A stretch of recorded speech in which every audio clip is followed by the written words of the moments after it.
All right, so listen up.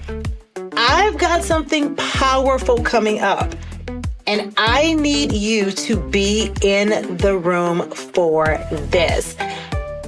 I'm hosting a free live webinar called From Pain to Purpose: How to Heal What's Hidden so you can finally feel fulfilled. And if you've ever felt like success was silencing your soul, this is your wake-up call. In this live session, we're going to unpack why high achievers struggle with feeling stuck, how unhealed emotional wounds affect your relationships and identity, and how to finally reconnect with the strongest and truest version of you. This is not just another motivational moment. This is your turning point. So don't wait. Walk. I need you to run. Spots are going to be limited, and we're only doing this live. So make sure that you click the show notes in this episode and get registered, and I'll see you there on purpose.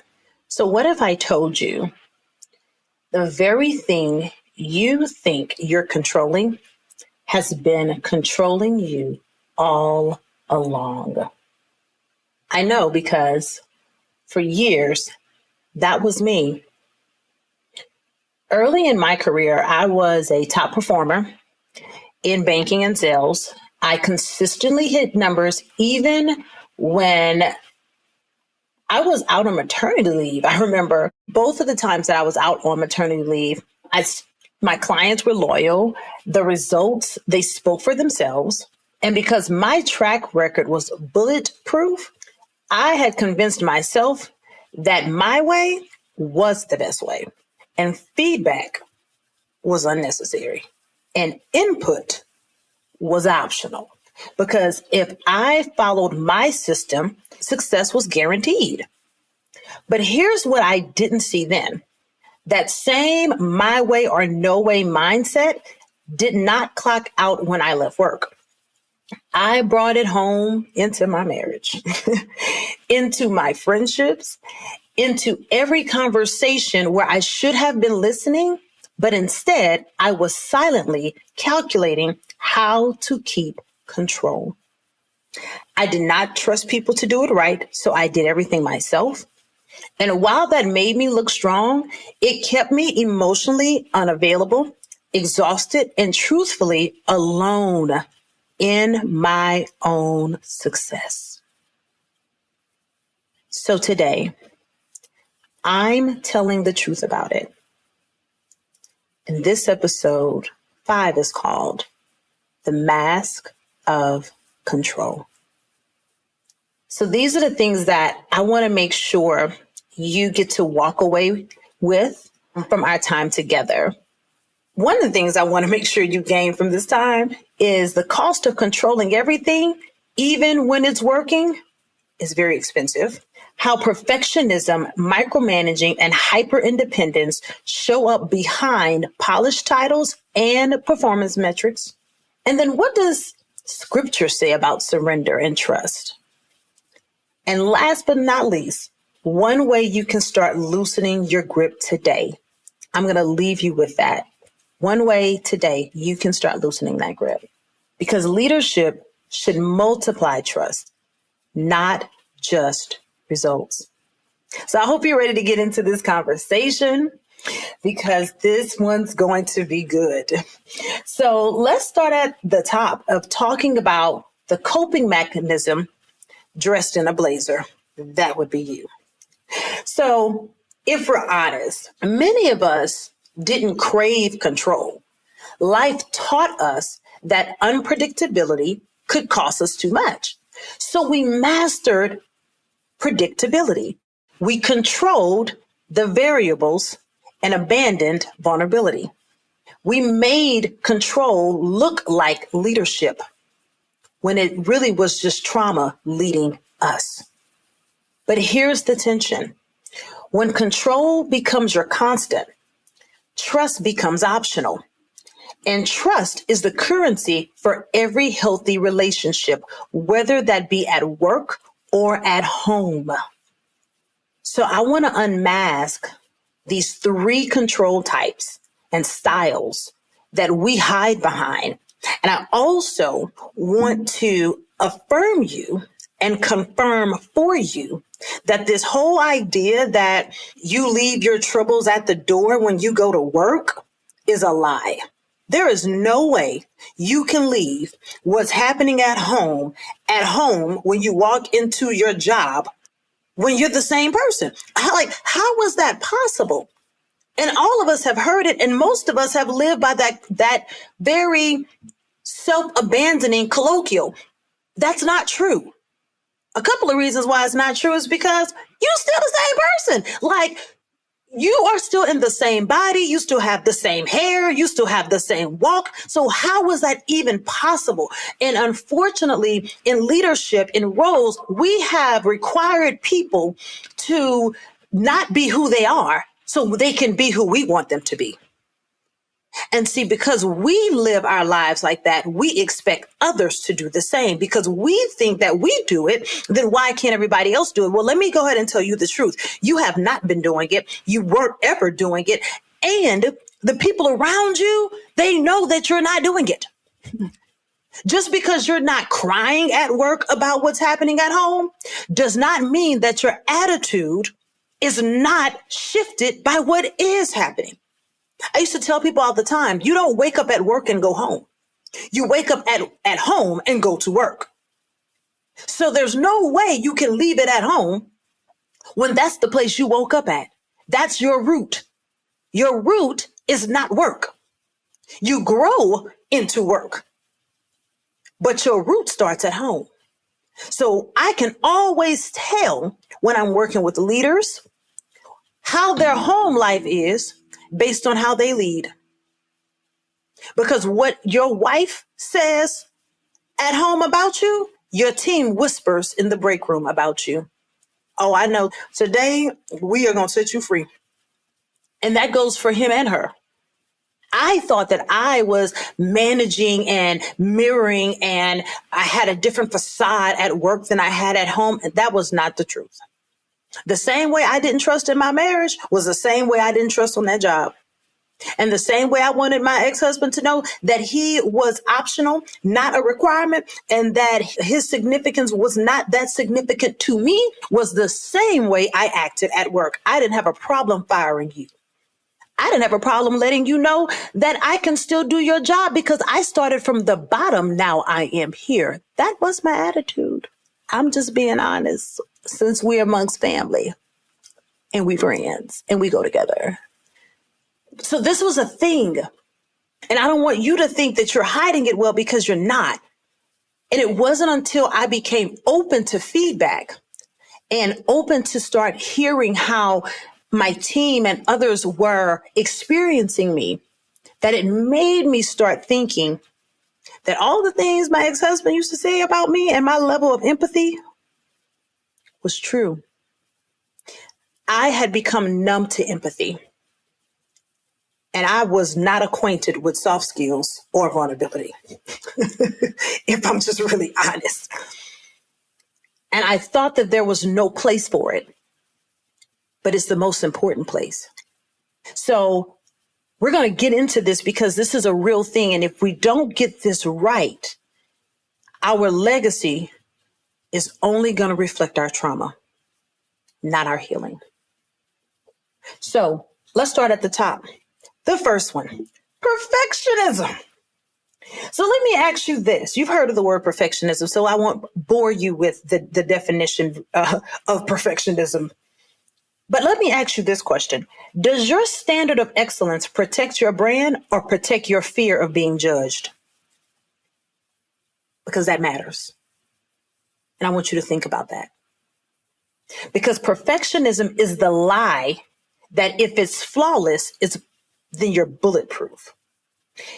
It's your fallback plan when you don't trust grace to cover your mistakes. So how it showed up for me in my banking days of leading a team, perfectionism was rewarded. Every detail double checked, every pitch airtight. And while the results looked immaculate internally, it cost me time, peace, and meaningful input from others who could have made it even better if I'd let them in. And I know that is not just my story. So I recall being in meetings, and we used to have, when you're in leadership, you have a lot of meetings. And leadership, because I was great as a solo producer, an individual producer, oftentimes in our industries, we think that people are great individual producers or amazing leaders. That is a lie.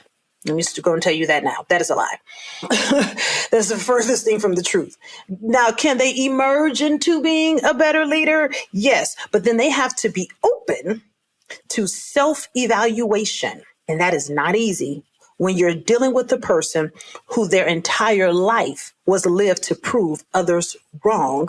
And unfortunately, they lived under that ideology. So they lived their lives proving those same people right.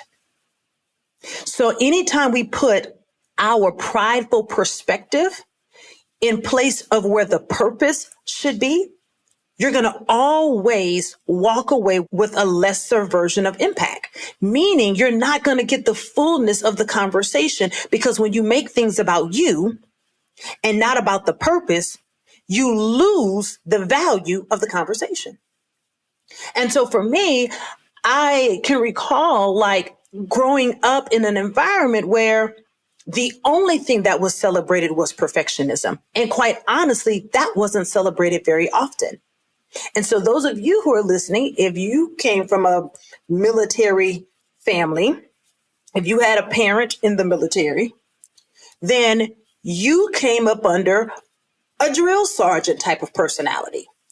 And because their life is created or not created, but they're 40 hours a week that they invest their time, it's invested in protecting us and them not dying, right? So if they're in the military, because they can't protect you if they dead, right?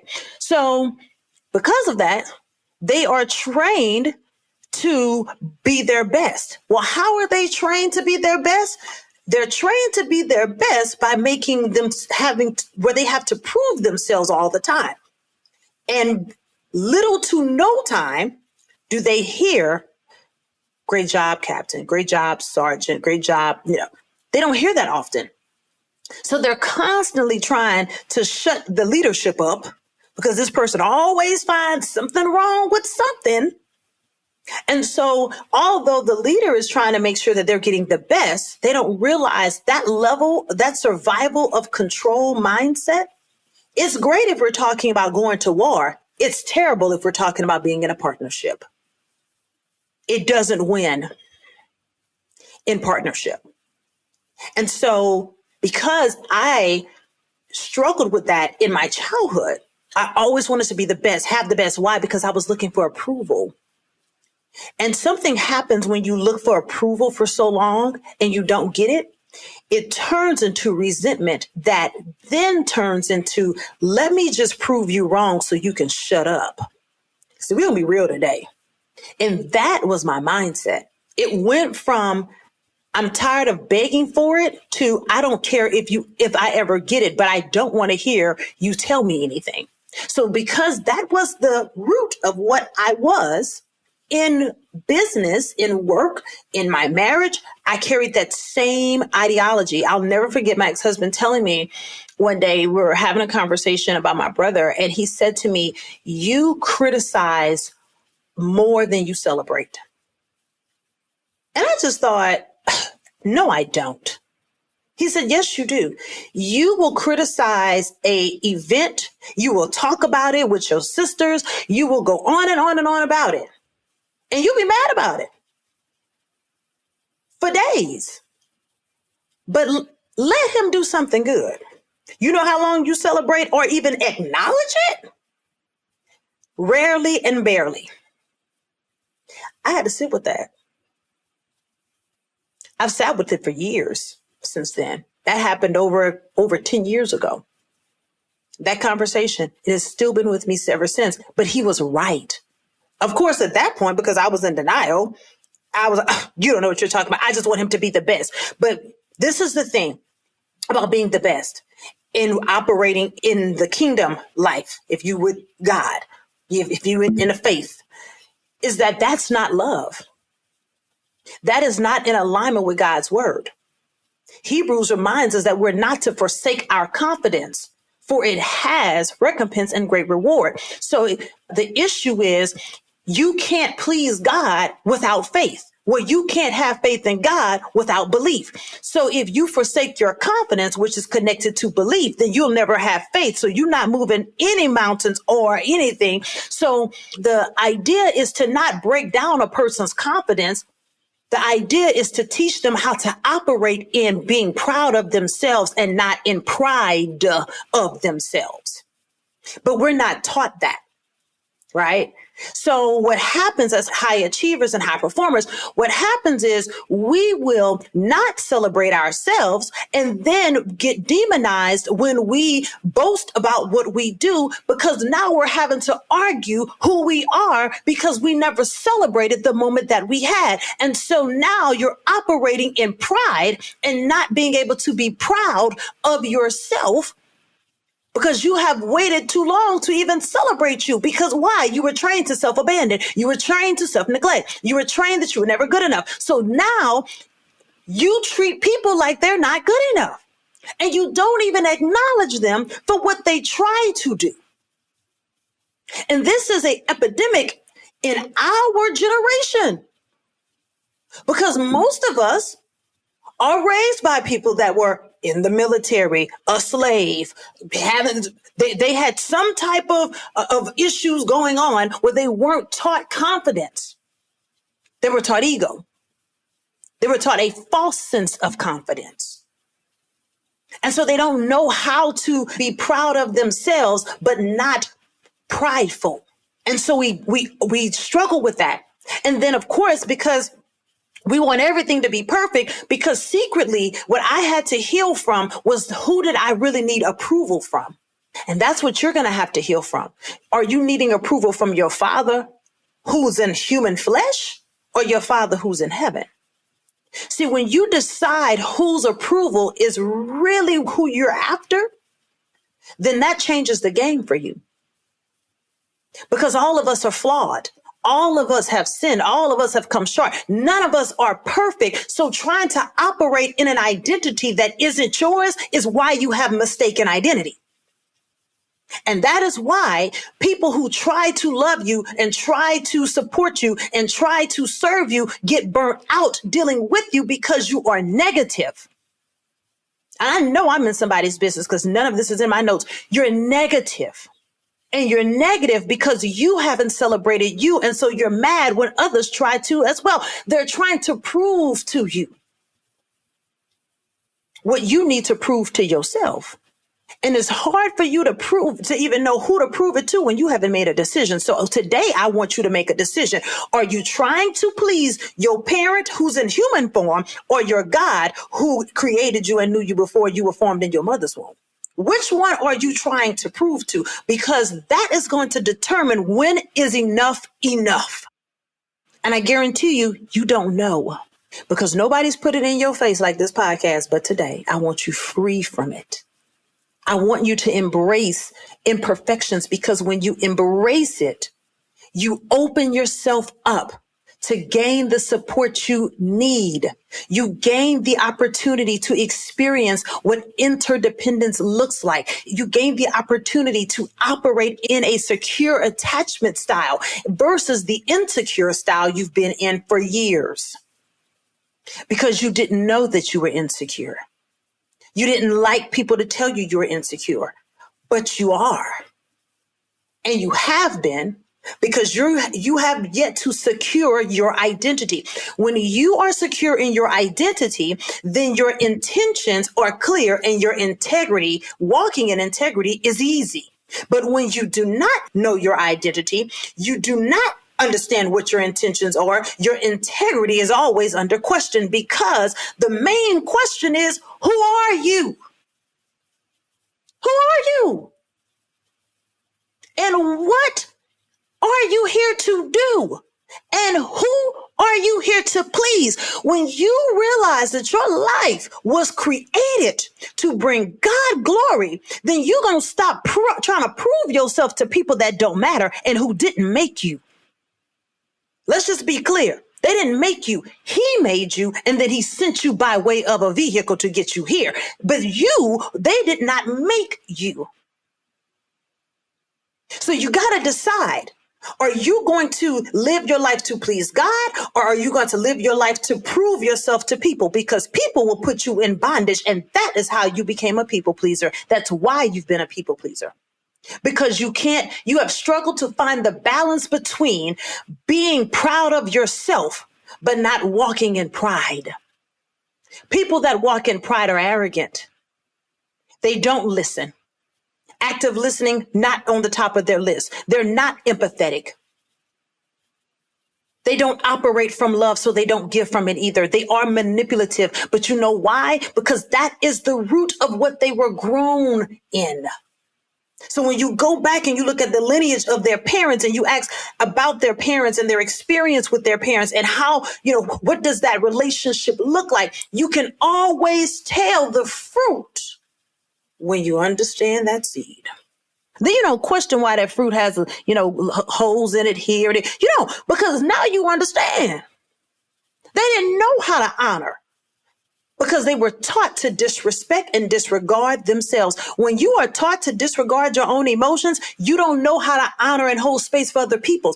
So that's why being silent is not the secret to living a sustained life. Life and death is in the power of your tongue. The issue is knowing how to manage your tongue. That is one of the body, our physical body that we struggle to tame is the tongue. And so because of that, what we do is we put people in a space where we want them to operate at a level we're struggling to live at. The audacity of you to want people to operate at a level with ease when you're struggling to live there. Make it make sense. But this is what we're teaching our children. This is what we are telling our children they should strive to do. In what life? You don't even like it. So why would you recommend it? So perfectionism, it is a place where we distrust. It is a place where we are not our authentic self. It is the place where we are pretending to be somebody we cannot remain. And that's why you're tired all the time. You're tired because you're an actor. That's why. And you're not even acting well because the people that you think don't see your trauma, they are watching it from afar and they're whispering about it in rooms you're not in group text messages you haven't seen, over cocktails you weren't invited to. So trust me, you're not hiding it well. But 2 Corinthians chapter 12, verse 9, I want to bring this to you because this word is going to be your weapon. It says, my grace is sufficient for you, for my power is made perfect in weakness. For my power is made perfect in weakness. So what does that mean? What I had to understand when I wrote Vulnerability, the Art of Letting Go, I had to understand that my power was found in what I was open to releasing, not what I was trying to control. When you have your hands closed, they cannot do anything but punch somebody and or kill what you're holding because you're going to suffocate it.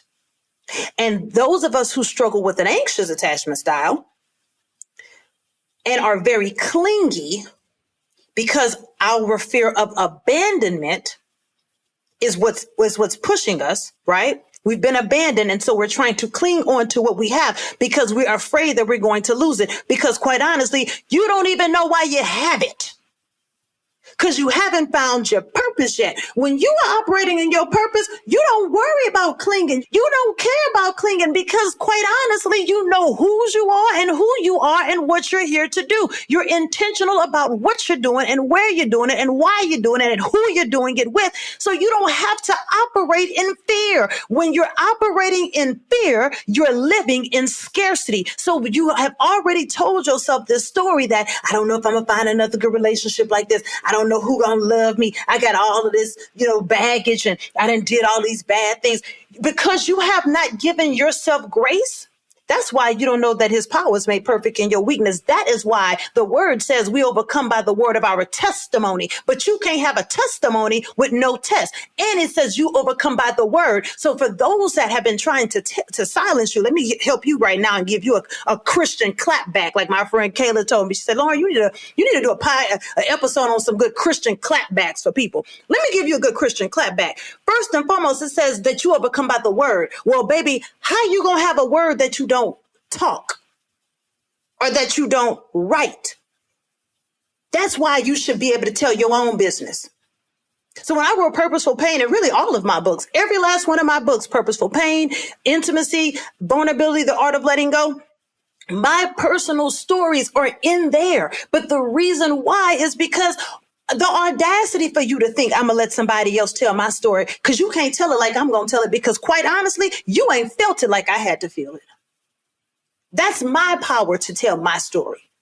And quite honestly, when you're free to tell your story, you're liberated. But see, those of us who came up under that other toxic mindset of what happens in this house stays in this house. And that's exactly why you're in bondage, because you're living in blame.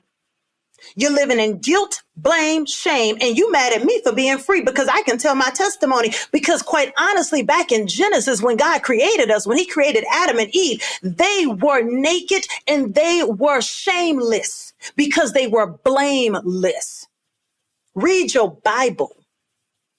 They had no shame. They were naked and didn't even know it.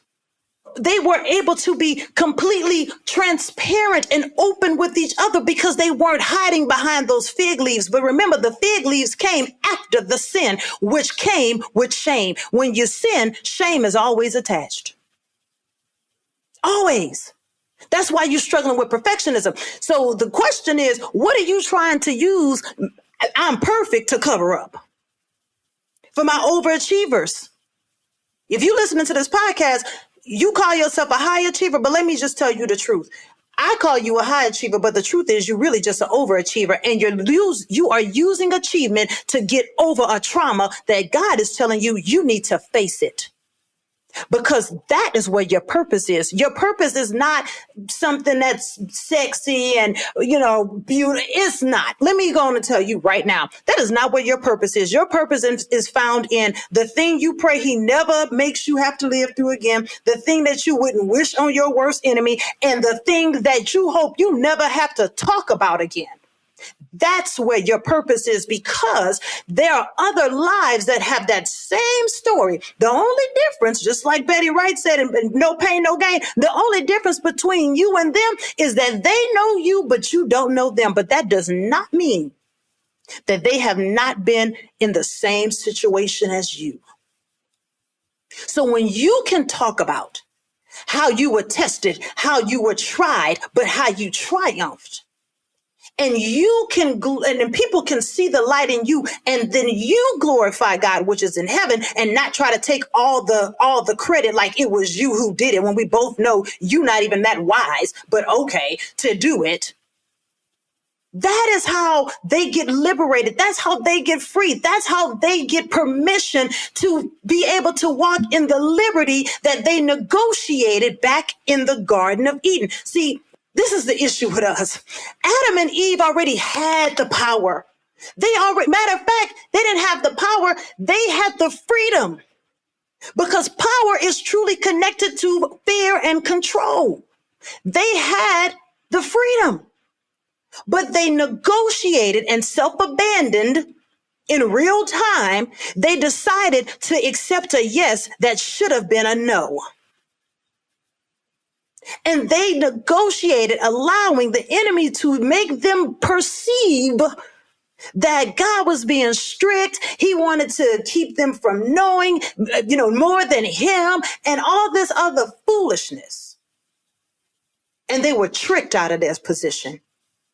And every time you don't stand in your truth, you're getting tricked out of your position. And the very thing you think you controlling, let me go in and gather you up right now. Baby, it's controlling you. You're not even in control of what you think you're in control of, because the thing that's controlling you is what you drive, what's driving you, is what you're serving.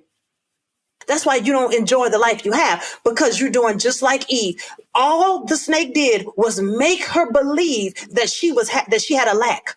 That's it. Then he got her to start thinking about what she didn't have, making her forget what she did have. And had she accounted, come on for my bookkeepers, if she had done the math on what she had, she would have known the man she was with named the snake that was beneath her legs. And back then, snake had legs. So he wasn't even on his belly back then, but he wasn't standing eye to eye with her. Do your research. I'm just here to get you free by using my story to break you out of your own prison. So do not allow people to tell you, I wouldn't tell that. And that's exactly why they're in bondage and they're in cell block C. Now, if you want to stay in cell block D, keep acting like them. Don't let people who not living the life you live try to influence you to be as low as they are. That's one of your main issues. You so afraid about who you got to leave. You need to get excited about who you're going to become. Who cares? Growth comes with grief. Get okay with that. And know that who God has created you to be, when you are that, you're unstoppable, baby. And when you allow people to come in and serve you with the strength they have and the weakness you have, that's where the opposites attract. See, some of us like to be in relationships with people who need us because some of us need to be needed because we have a codependency issue, aka anxious attachment style. So because we need to be needed, we like to find others that need to be needed too, because now you want to play God. Oh, we're going to get in your business today. So now the issue is, you're drained trying to drag them to a place they don't want to be. And so now you got to make a decision. Are you going to lower yourself down to where they are? Or are you going to continue to suffocate trying to drag them to the top? Because that's really your only two options. And so in this season, be proud of your testimony. Operate again like Adam and Eve before they sinned. Enjoy walking around feeling the lightness of blameless. Enjoy the power that it brings to be vulnerable, because it is powerful. And your next breakthrough, it won't come from being perfect. It's going to come from you being present in your purpose. So I'm going to give you something to do this week, because you need to act this thing out so you can get out and stay out. So here we go. I want you to pick one thing that you have been over polishing, and I want you to finish it this week. And what do I mean by over polishing? Meaning it's been done. If you don't put that book out, if you don't start that podcast, if you don't go ask for that raise, you done wrote the email 3,000 different ways on 60 different AIs, send that email and stop playing with me. Send that text message and stop playing with me. And most importantly, stop playing with you. And even more importantly, stop playing with God, because he is not shocked by your silliness. The only person shocked is you. Because the rest of us have been waiting to see when you were going to just come to grips with the fact that the issue is you. So if you've been wondering, am I the problem? Yes. Yes. And before you try to blame the other person, I want you to think about, if you didn't have the opportunity to blame the other person in your story of why something isn't working, how would you describe that story? What would you say? Who would you blame if you couldn't blame anyone else? I'll wait. So then perfectionism sends you into this spot, micromanaging. You standing around watching every single thing that people are doing. These people can't catch a break. Because you on them all day. But you know why you on them all day and why you don't trust people that you lead? You just tolerate them under your supervision. You don't trust them. You tolerate them. Let's get honest. And the reason that is because you know you don't have a good system and you know your training sucked. I'm just calling spades a spades today because I want us free. The word discipline in the Bible means to train and to teach. So for all of y'all who quoted that little scripture in Proverbs, spare the rod, spoil the child, I'm disciplining you. When you're whipping your children with a belt, what did that teach them other than it can hurt? But quite frankly, you're teaching them pain, but where's the lesson? Where's the wisdom that they're supposed to gain? Teaching me pain isn't giving me wisdom to gain. Okay? So Proverbs also says, in all things gain an understanding, even if it costs you your life. So if you're going to call yourself disciplining people, then you need to look at your training. And the reason you don't trust them is because you know your training is not good. And not only do you know that it's not good, you don't want to change it because, quite frankly, you're not good at training people. You should have been gotten fired from training people. You should have hired somebody right by now who can train better than you. You're not patient. You're not kind. You're very abrasive. And quite honestly, you make people nervous. They're not even trying to make half of the mistakes they make. But because they're under so much pressure because you're fighting with perfectionism, now they stressed out too. They clicking on crap that they don't even know why they click it. Versus you just saying to them, hey, you're doing a great job. Hey, give me feedback about the experience. How would you rate it? Be open to people. That is how you get people to grow. But if you keep micromanaging them and not delegating to them, then guess what? That's why you're tired. You're doing everything because you won't let people do anything. It doesn't have to be perfect. It just needs to be done. And you need to become okay with that. Because sometimes the way they get it done is better than you anyway. I love getting fired from some junk I don't need to be doing. That's why I only keep pink sticky notes on my desk to remind me to get fired. That is my job as CEO of my business, is to get fired from everything that is not in alignment with the strength of who Lauren is. If it ain't my strength, I need to get fired. Be okay with that. And stop micromanaging the people that God sent to help propel the vision. Focus on the purpose and stop worrying the people so that you can go forward. You only keep going backwards because you keep going back to micromanage what they're doing. Leave those people alone. Please.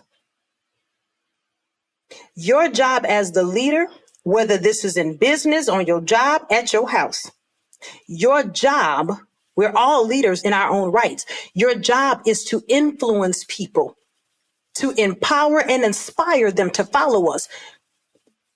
People are not required to do what you say. You don't own them. You don't own them. I used to tell, y'all gonna be laughing at my life. What I used to tell my ex-husband is, I used to say to him, you're not leading great. One day I said, if you are just walking and nobody's following you, you're really just doing cardio. That is not leadership. You can't tell me, imagine walking down the street and somebody tells you, you see somebody walking and they say, oh, I'm leading 5 people. But nobody's behind them. Aren't you going to start questioning if you're crazy or if they're crazy? Because where are the 5 people that's following them? Your children don't follow you half the time. They do half of what they heard and a third of what they care about. So in order to inspire them to do great things, you have to pour great things out of your mouth. Like, thank you. Like, baby, that's a good job. Baby, you do really well. I see you do a great job when you do X, Y, Z, and be specific. Stop generalizing stuff because that doesn't make people feel important or significant when you just, you do a good job at that sometimes. No, be specific. Tell them how what they do impact your life.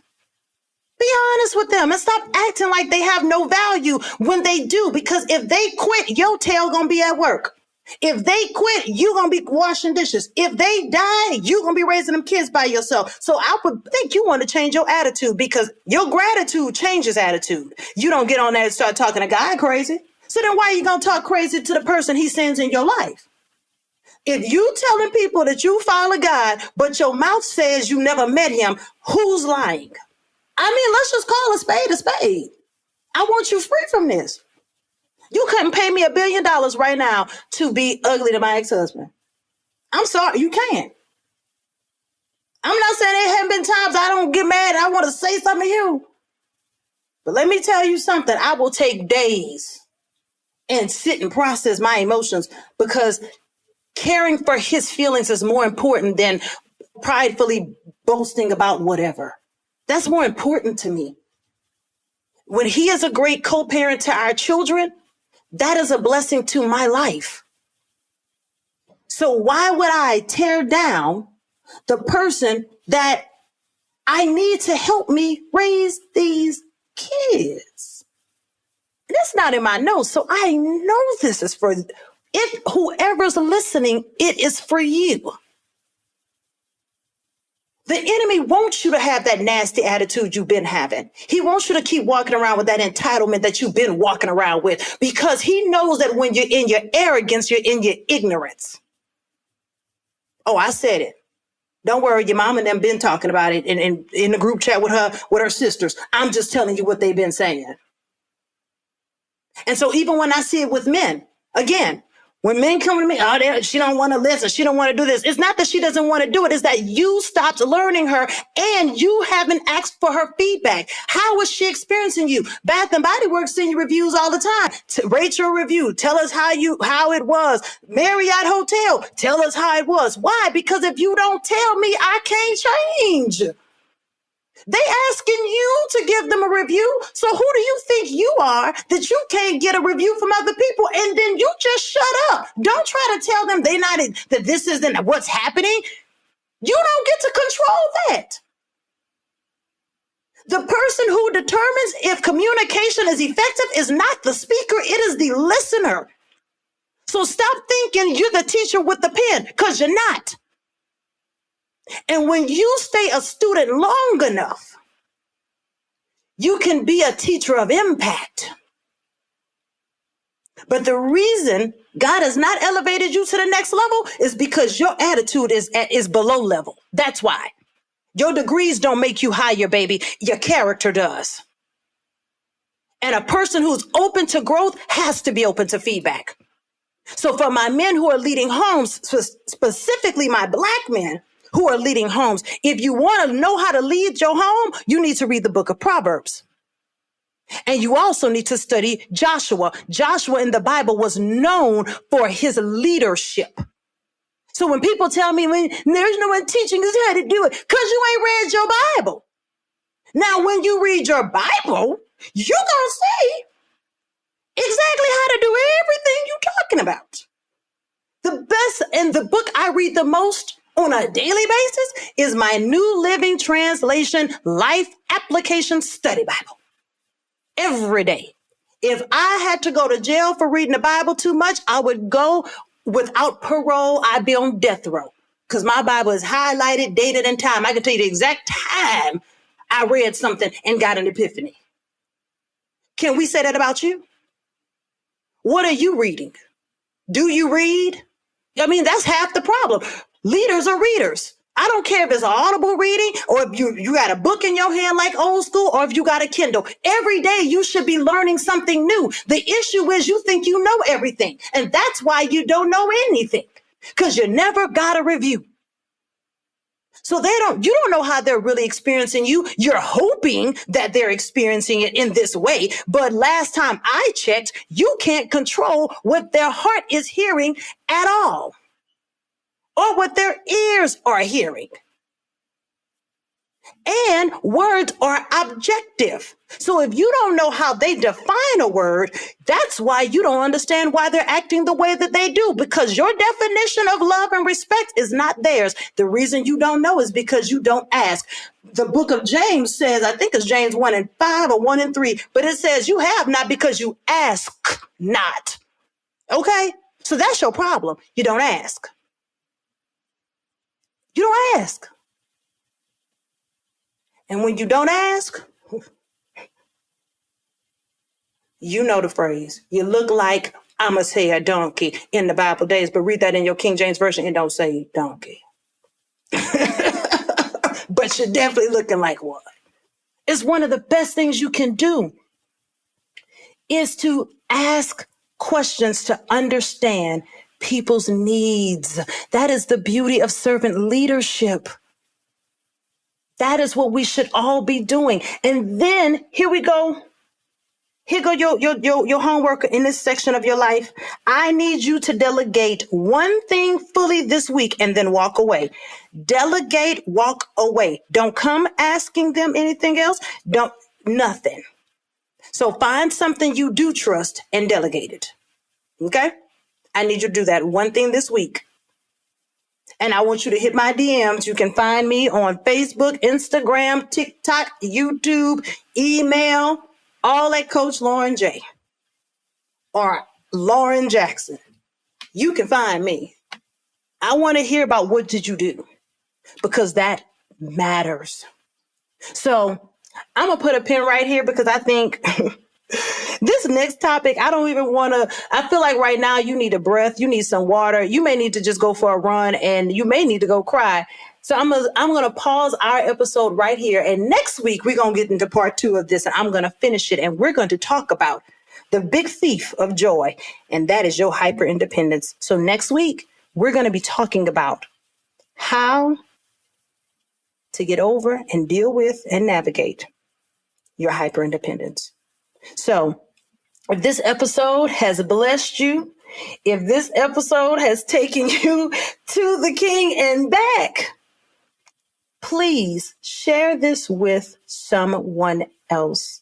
Do me a favor.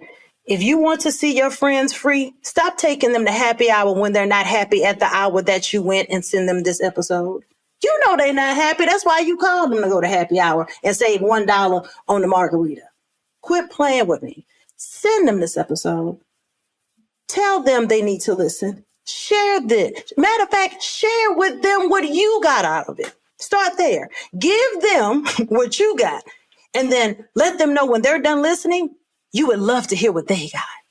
Because this is how we're going to get better together. And this is how we're going to change our communities, our lives. And most importantly, this is how we're going to impact our purpose. This is how we're going to have impact. This is how you're going to be able to live fulfilled. So please leave me a review. Let me know how this episode has blessed you. Make sure that you follow me on social media. I'm on every platform you're on. I promise you. I'll make sure that I put the links to all of my social medias in the show notes. I'll also put in the show notes a copy of my book, Vulnerability, The Art of Letting Go. So if you know that you have been struggling with vulnerability, you need to get this book. I don't care if you're a man or a woman. I have both. Men and women have read this book, and I have had so many people tell me how powerful and life-changing that book was for them. So I'm telling you, it is going to change your life. And I'm going to do you a bonus. And I'm going to put the link to my study Bible, my life application study Bible. I'm going to make sure I put that in the show notes so you can get your copy, because I'm telling you that Bible is my favorite book and it's my favorite gift that I give to others all the time. So I thank you for your time, and I cannot wait to see you in our next episode. And remember, Unmute Your Mic is where we lead, live, and love without hiding behind the hustle, and where we stop living in pain and start operating in purpose. I'll see you next week.